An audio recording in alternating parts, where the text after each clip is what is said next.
Novega je to, da se moramo zavedati, da je 12.3.2020 ob 18. uri bila razglašena epidemija.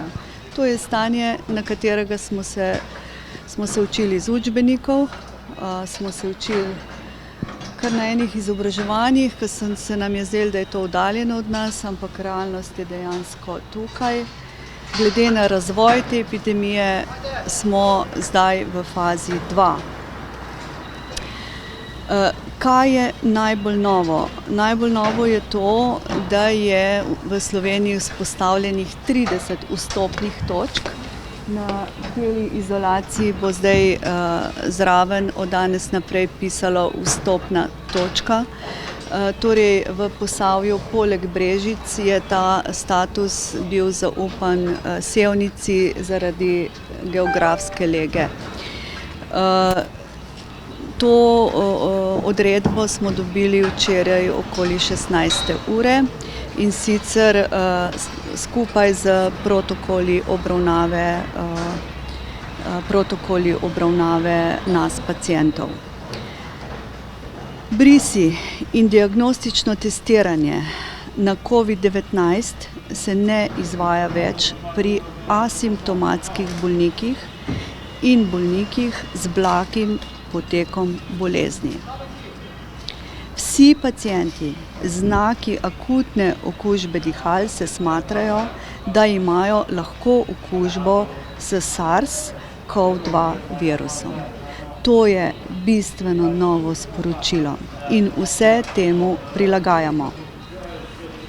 Zato moramo za obravnavo nas pacientov organizirati ločene poti obravnave, kjer lahko res zagotovimo ustrezno zaščito in zdravstvenih delavcev in pacienta in ostali ukrepi za preprečevanje širjenja okužb. Pot izolacije oziroma vstopna točka bo od sedaj naprej tukaj in sicer označili smo okoli hiše z telimi puščicami, kakor ste videli. In sicer spraznili smo celo kletne prostore. Ko vstopite levo, bo oddelek za pregled otrok. No in ravno to se pogovarjamo in usklajujemo z vodstvom ZD Krškega in vodstvo ZD Brežic. Kajti želimo si, da bi naše otroke po priporočilih, ki smo jih dobili od razširjene strokovne skupine za pediatrijo, pregledovali pediatri.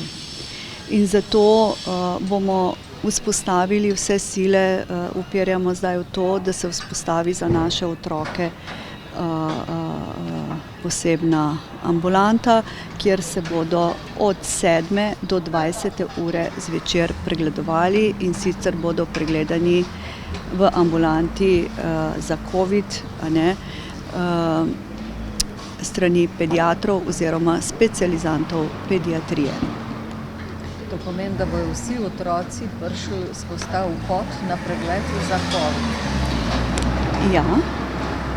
Kdor bo od staršev želel pripeljati sem v naš zavod, imamo plan zagotoviti pregled strani pediatra. Zdajle, ta trenutek, to še ni nikjer, razen v urgentnih centrih seveda, vendar stroka in tudi mi starši si želimo, da če je le moč, bi v Posavju to naredili. Mi imamo glavno mentorico, dr. Kozorog Ksenijo, katera bo to službo prevzela in pomagala soorganizirati, tudi mentorirala specializante, kadar bi bili v dvomu. Seveda pa pričakujemo, da bomo se dogovorili med zavodi, da participirajo svoj že usposobljen kader. Ja, so spremembe. Družinska medicina dela dopoldne in popoldne. In moram reči, da je zelo obremenjena. Izbrani družinski zdravniki so obremenjeni. Cirka v tem tednu imajo na en delovni čas, zdaj govorimo, od 40 do 60 kontaktov. To pomeni od bolniških staležev do kronične terapije, do paliativne oskrbe, do pooperativnih ran in tako naprej, katere mora videti zdravnik. Večina je kontaktov po mailu, po telefonu in vse, kar je na ne. Seveda določeni kontakti pa pridejo čez triažni punkt v zavod. Kaj se še dogaja? Torej, kolikor hitro bomo lahko, bomo tudi družinske zdravnike dali čakanje na delo, Zdaj imamo mi odredbo čakanje na delo, vendar ne z razlogom, zato, da jih pravzaprav ločimo od potencialnih okužb in da jih pripravljamo za nabor takrat, ko bo najhujše. Druga točka je patronažna služba. Terenska patronažna služba deluje neokrnjeno, še več, potrebuje ojačitev. Vse bolnišnice so naredile odpust bolnikov na dom in tukaj je povečano paliativna oskrba, prevezi, kronične oskrbe bolnikov doma, ki jih moramo zagotavljati.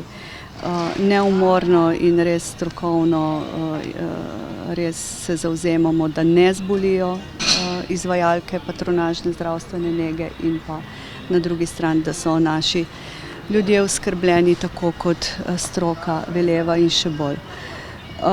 Drugo, kar je še pri patronaži, torej, kot sem že omenila, posebna medicinska patronažna sestra oskrbuje novorojenca in pa otročnico v prvem mesecu starosti.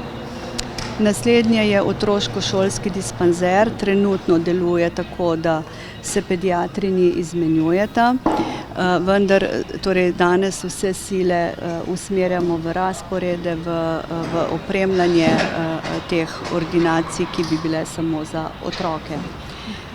Naslednje, kar je diagnostični laboratorij, še vedno dela, ker ga potrebujemo.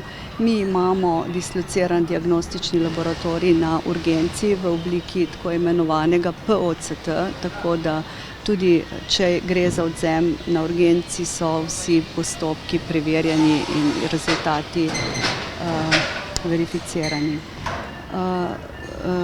Nujna medicinska pomoč dela, polno parov dela, po svojih ustaljenih protokolih.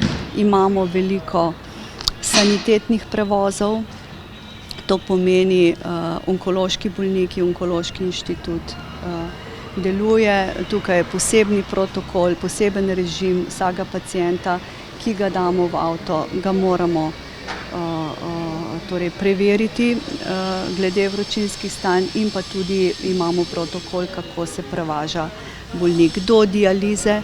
Na primer v Sevnici vozimo na dializo v Celje, v Novo mesto in v Krško, torej v tam, kjer pač je odrejen bolnik. Seveda imamo pa še vedno veliko onkoloških bolnikov. Onkološki inštitut pa, kot veste, deluje tudi po svojem strogem režimu in pacienti ne morejo čakati, Zobozdravstvo imajo vsi odredbe čakanja na delo doma.